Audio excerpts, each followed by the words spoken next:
nitrous.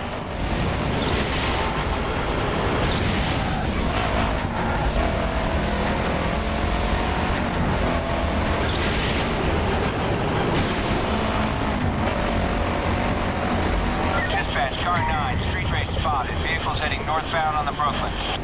Copy, car 9. Available units in Manhattan now. The crew was actually born in France at the team called Ivory Tower. It's a small team of super senior veteran driving game experts. So their credits are as diverse as Test Drive Unlimited, Need for Speed, Burnout, GTA, and they partnered up very recently with Reflections, the team behind Driver San Francisco. Now, the spirit there was really to continue this idea of a living world, a massive living world with lots and lots of cars. So if you want a driving MMO, that was really the spirit.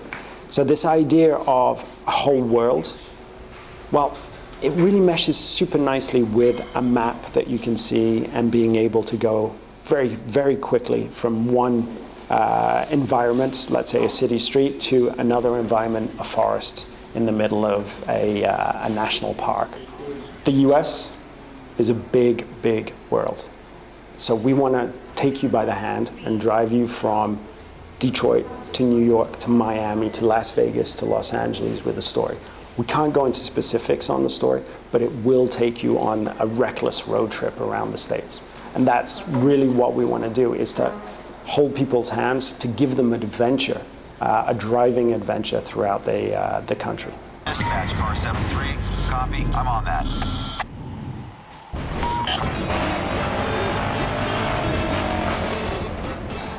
Our approach in terms of where we were trying to pitch the driving was really action driving. We really wanted to create something that was accessible and fun and immediate, but have enough depth there to create a long-term engagement, if you will.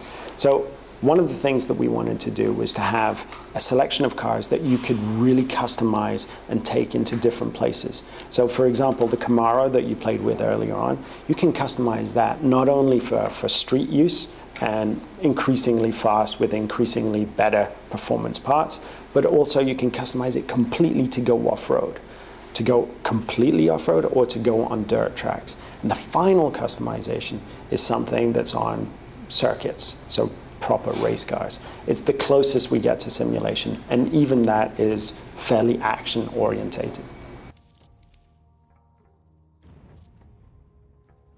One of the things that the map, the satellite map, affords us is being able to even spectate and see your friends playing around you or in different zones. So you could be playing in Las Vegas, your friend could be playing in New York. You can press back, zoom out, see the entire US, focus on New York and see your friend playing in New York. And if you want to join him, that's one button click. So that's something that was in the project right from the first day. These are the local hombres. They're fast, so you've got to be slick. For us, the whole world had to be living. Now, this is something that the next gen is really bringing. I think the last generation of consoles was all about HD and HD graphics. This generation is about creating this connected world. So one of the things that we wanted to do is put this living world at the center of your experience. So whenever you're playing with people around you. You don't have to play with them, but you can drive alongside them. The classic concept there is a car zooming past you in New York could be a friend, could be a potential rival, could be a potential crew member.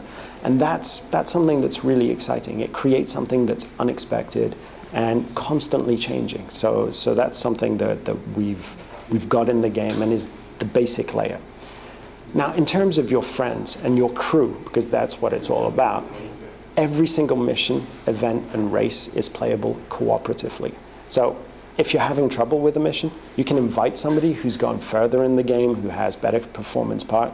You can invite him, group up with him, create a crew, and launch the mission. And if he manages to beat the mission with you, you'll progress.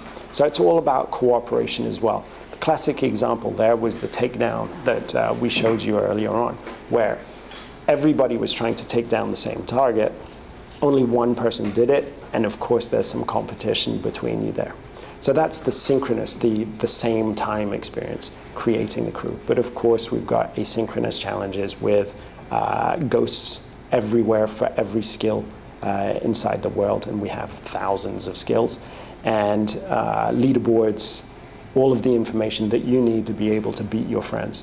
And we wanted to make our approach to this very visual. So when you're on that satellite view of the US, you'll see exactly which missions, which skills you've been beaten on, and you'll be invited to go back and beat them and leave a ghost for your friend too. This is rough terrain, so choose your route carefully. Now go.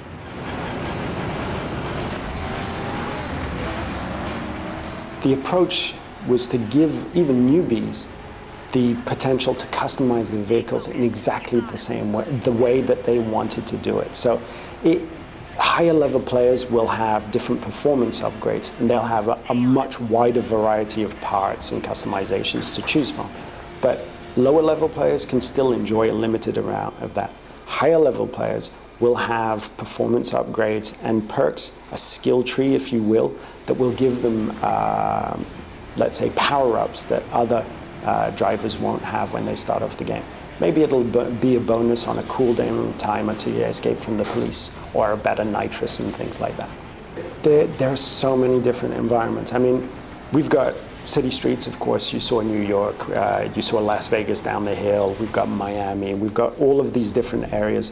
And those are fun street racing, urban areas. That's great. It's expected, and we definitely have those. On top of that, we've got pure off-road. So imagine being dropped in the middle of a national park with a 4x4 vehicle, and that's something else that you saw today.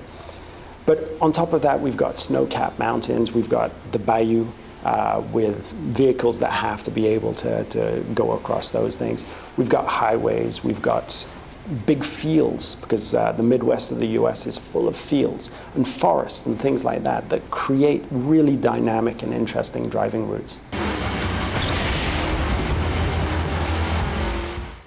So the general philosophy was really focusing on the word companion. It's something that accompanies you in your experience, and we wanted to give you access to your cars, the cars that you love, that you've spent time customizing in the game, on the companion app too. There are lots of other features, but I think we're going to talk about those a little bit later this year. So lots of races, both circuit, checkpoints, follow races, takedowns, as you said. As many different gameplays as driving lets us do. So all of the variety that we've seen, that we've mastered on things like Driver, we're going to have in this game. So all of the cars, of course, have damage models. Because these are licensed cars, we can't go, full gonzo burnout on them either. But they're damaged nicely, and it affects performance slightly. So you're going to have to go to your HQ and repair those as well. It really is part of the RPG approach that we have for the game. Everything has got to be connected, and you've got to invest time, money, resources into getting your car back on.